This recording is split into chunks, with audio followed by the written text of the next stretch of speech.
feel bad for teas, but they're so confusing. And it's not all my fault. I feel like they need to take some responsibility for my jokes. Because I didn't come up with this idea on my own. This idea that a person can be born in the wrong body. But they have to admit, that's a fucking hilarious predicament. It's really fucking funny. And if it happened to me, you'd laugh, wouldn't you? That wouldn't be funny if it happened to me? I think it would be. What if it did? What if I was Chinese, but born in this nigga body? That's not funny. And for the rest of my life, I had to go around making that face. Hey, everybody, I'm Chinese. And everyone get mad. Stop making that face. That's offensive. What? This is how I feel inside.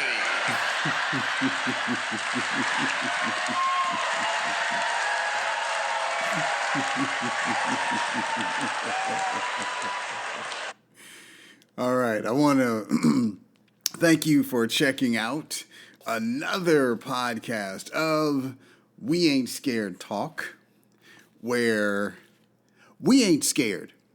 My name is A1, and that opening monologue stand-up is from none other than Dave Chappelle, from his recent stand-up comedy routine, Sticks and Stones, on Netflix. You need to go see that on Netflix. Listen to the podcast first, then go see it.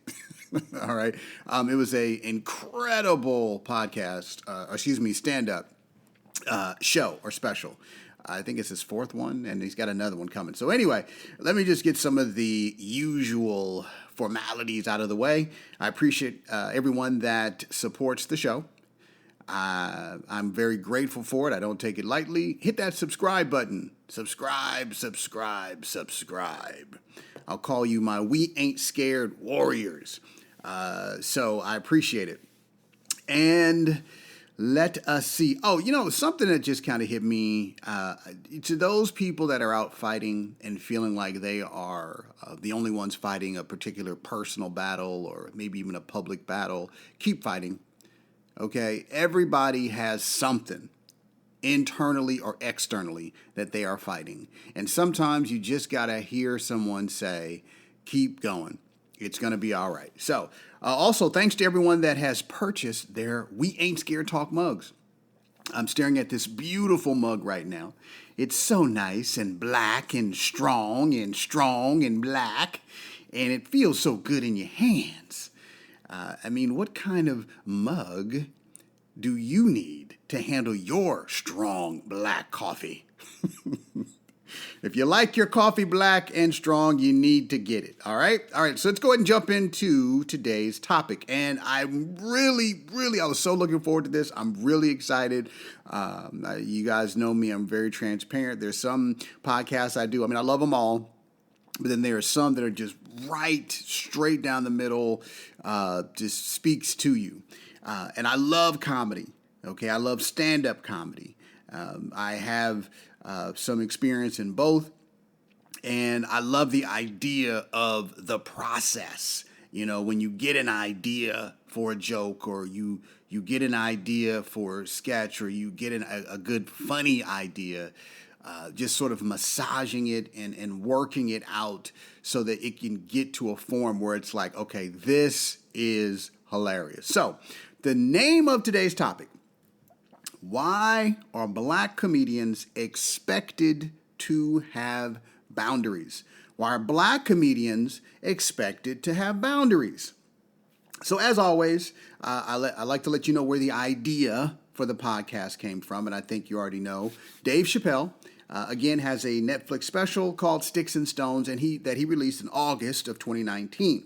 Now, this special was extremely topical and very relevant to the things that are happening today in America or in the world.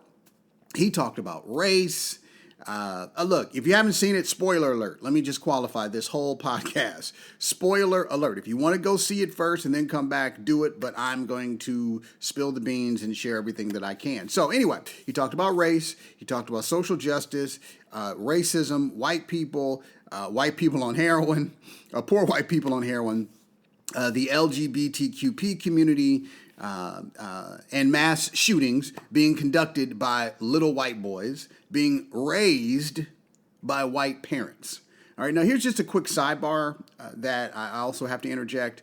On my social media, I posted about a 2-minute clip of Dave giving a speech. I don't know if it was a commencement speech of some sort, but he got an award at Harvard Law School.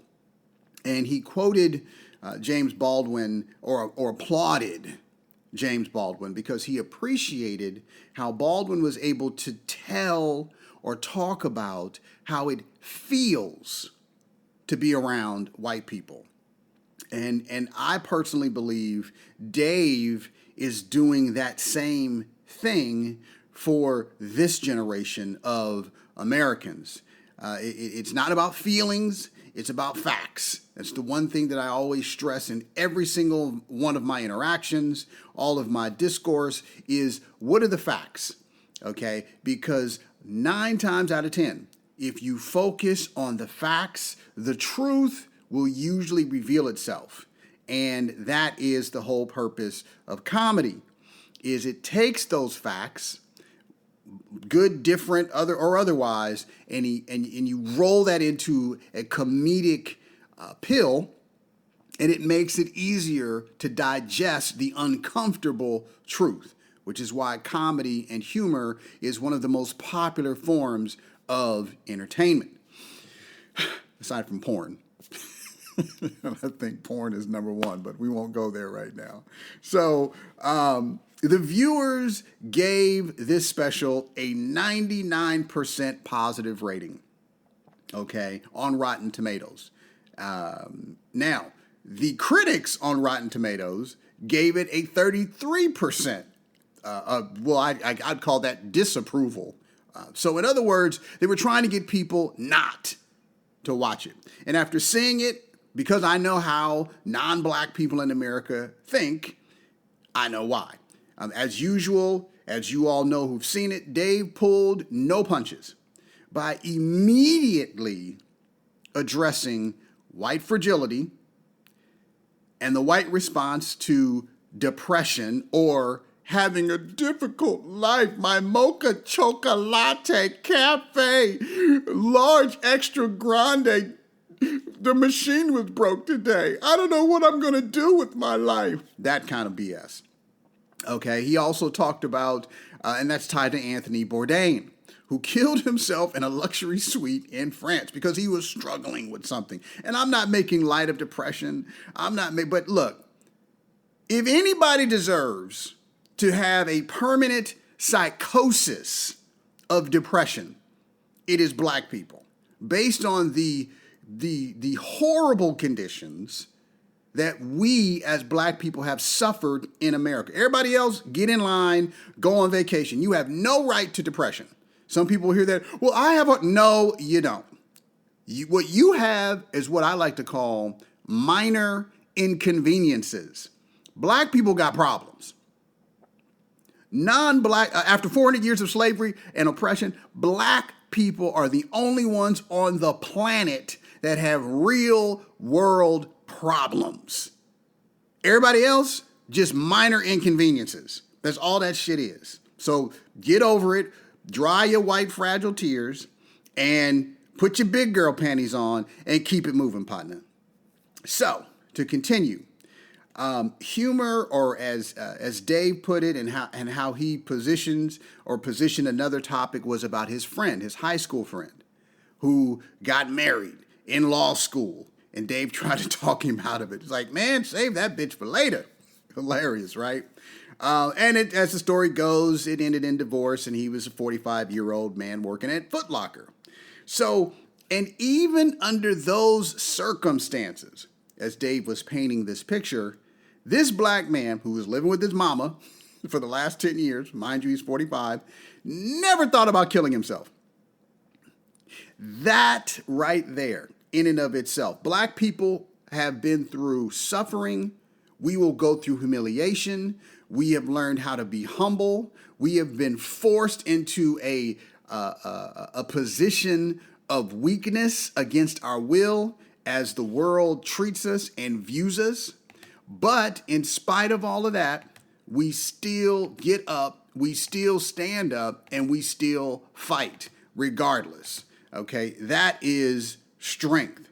All right. Now let's see what else. Because here's the other thing, and this is important. We talk about white fragility. There's no such thing as black fragility. So let me just sort of stop that train from leaving in someone's mind that might be thinking, well, there's black fragility too. No, there's not. There's no black fragility. We are the toughest people on the planet. We have built every civilization, every country, on every continent on the planet. There is no black fragility. So miss me with that. We find a way to survive. That's what we have always done. So now to continue, Dave followed that up with a joke that says the only difference between poor white people and poor black people is that poor white people actually think this shouldn't be happening to them. And this is interesting to me because the entitlement, the white privilege that a lot of black people complain about even exists in the minds of poor white people.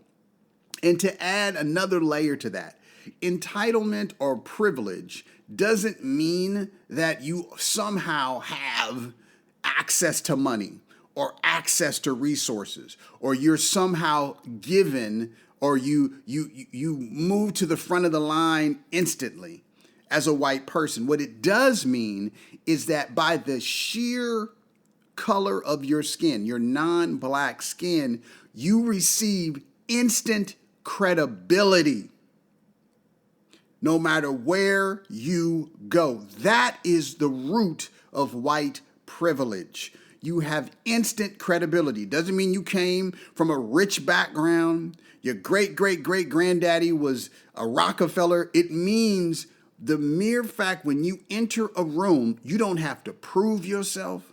You don't have to explain yourself. You don't have to overcome hundreds of years of oppressive social engineering that has projected your image as an inferior image. That is white privilege, because when you can start above ground and then keep moving forward, you are further ahead than those of us, in that metaphor, as black people that have to start underground to get above ground just so we can catch up. And as some of you know, we're 245 years behind our white counterparts. But not to digress, let me continue. Dave is gifted. I think we all know that. Like other black comedians, he's able to encapsulate an emotion, a philosophy, a way of life, a way of thinking into a joke and have you laugh at it while also helping you understand the absurdity of the logic, right? Like with the Kevin Hart smashing a dollhouse over his son's or child's head. He'd have to buy the thing first, okay? The truest element about racism is that at its core, it makes absolutely no sense, because the human condition is a universal condition. Hunger is hunger, pain is pain, family is family.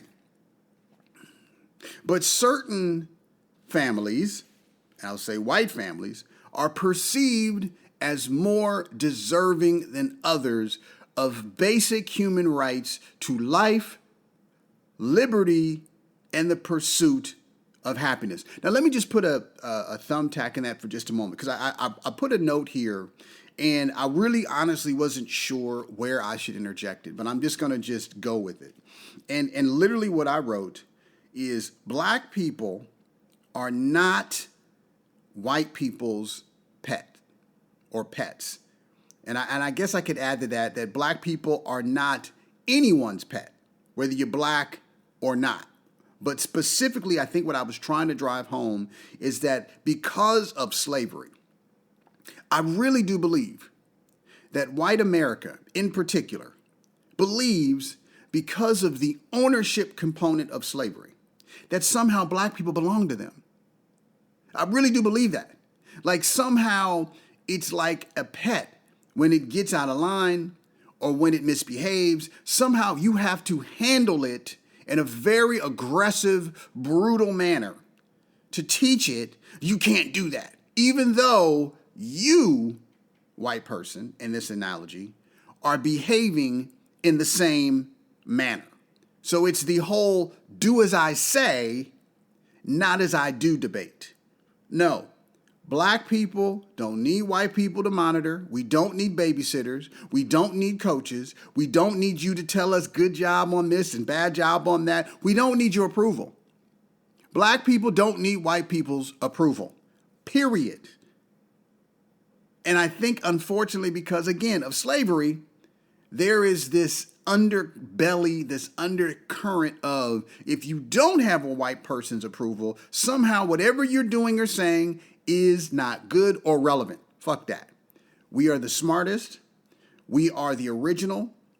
And we made everything possible in America happen. Because as I always say, we built this bitch. But let me just continue. All right, so this brings me to my next thought.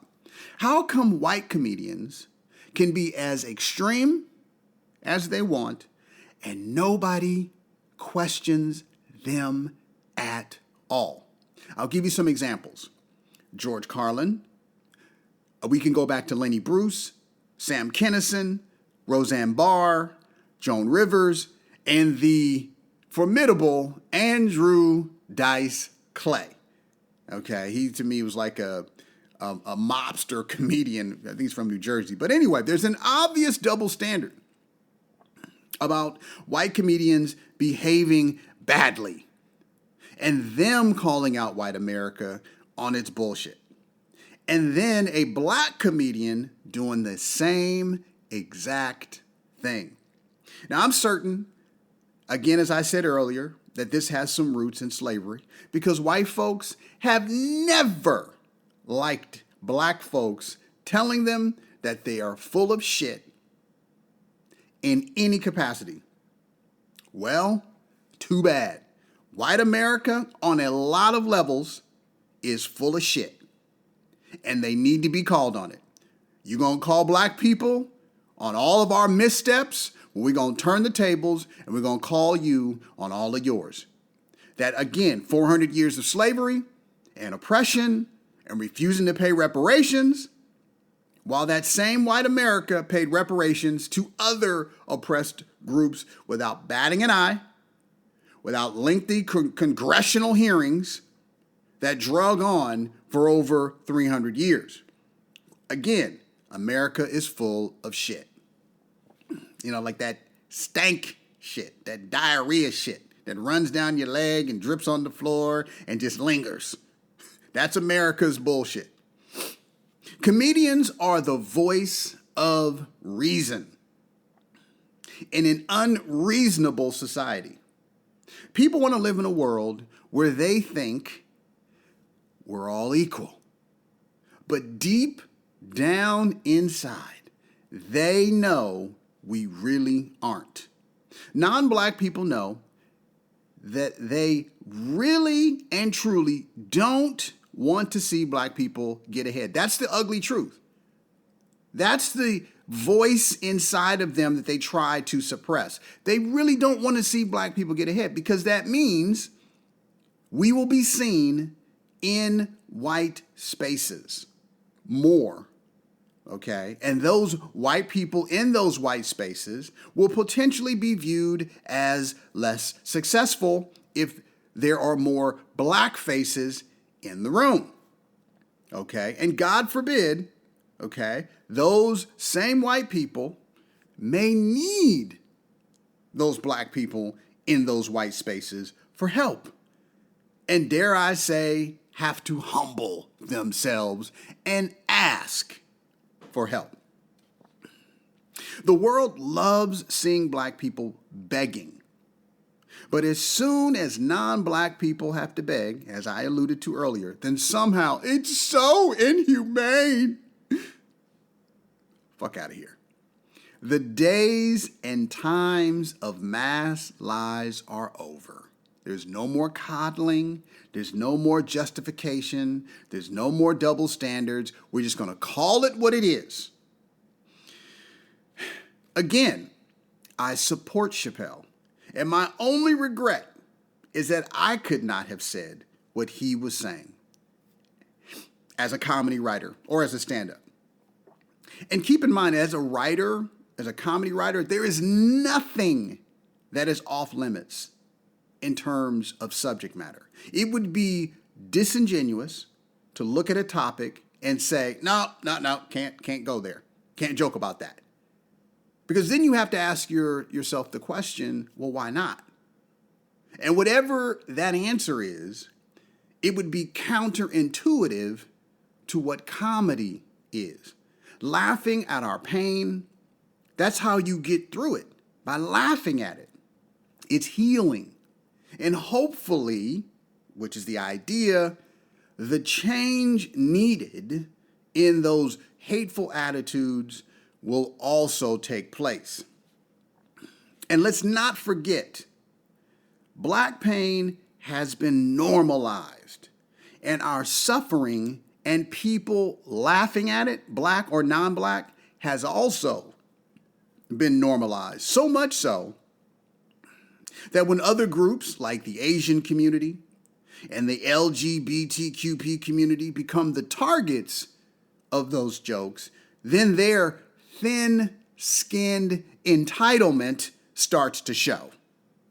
And then they get offended. However, as I've said before, those exact same groups were the same groups that when Chappelle's show was at its height, every Saturday night at 10 o'clock on Comedy Central, those exact same groups were tuned into Chappelle's show and they were laughing their asses off at all the jokes when it was black people that were the butt of those jokes. So, can't have it both ways.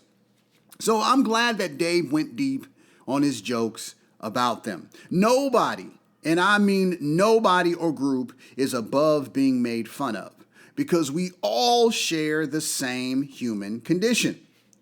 And there is or was an Asian comedian that had the nerve to criticize Dave for his Chinese trans joke, which in my opinion, that was the top joke of the entire show. I'm going to keep it real. That and the LGBTQP jokes, but the Chinese trans joke, because it really it got your attention and it made you understand how the actual thought process. This is how I feel inside. It was absolutely perfect. And I think at least to me, I can't think of a better way of summing that up. Now, a black stand-up comedian has a more difficult job than a non-black comedian. And here's why.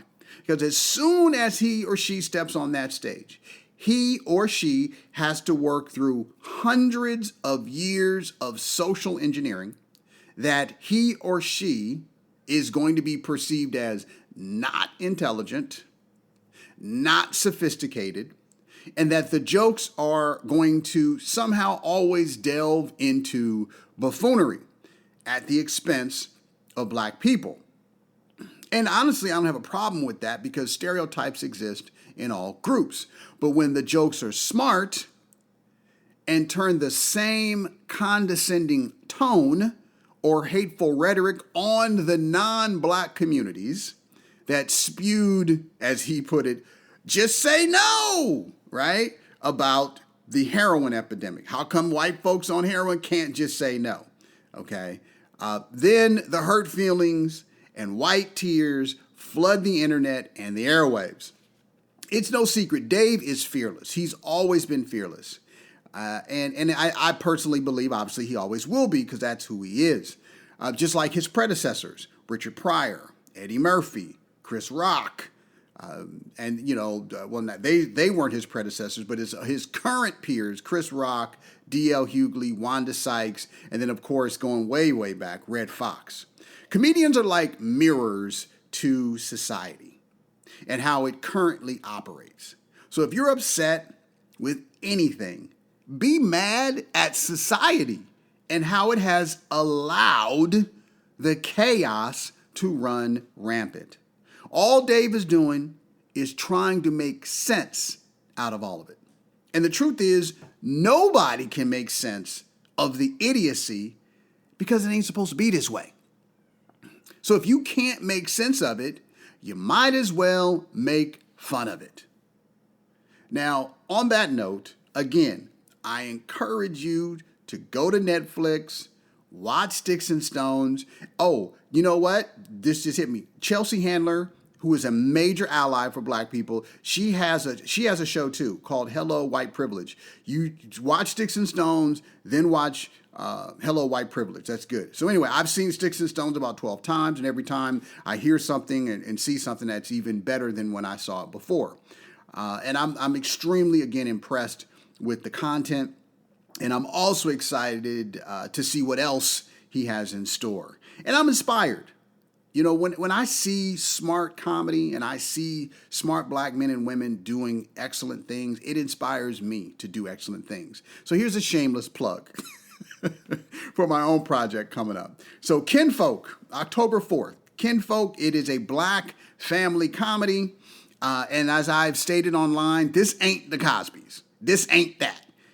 This is like a Boondocks meets The Simpsons kind of a thing. So it's going to be raw. It's going to be funny. And I always like to quote Hustle and Flow because I love that movie. We all have a right to contribute a verse. We all have a right to express ourselves, however we feel necessary about what we're passionate about. And Black people, out of all people, because of the bullshit-ass existence in America and the constant racism, have the right to criticize whatever we want, whenever we want, because, again, we built this bitch. So, Sticks and Stones, it may break my bones, but you know the rest. So, I want to thank you for checking out another podcast of We Aint Scared Talk. My name is A1, and you got some good food for thought. Listen again. Tell a friend. We ain't scared. And we don't need no boundaries. We don't need no stinking boundaries. We don't need no stinking boundaries.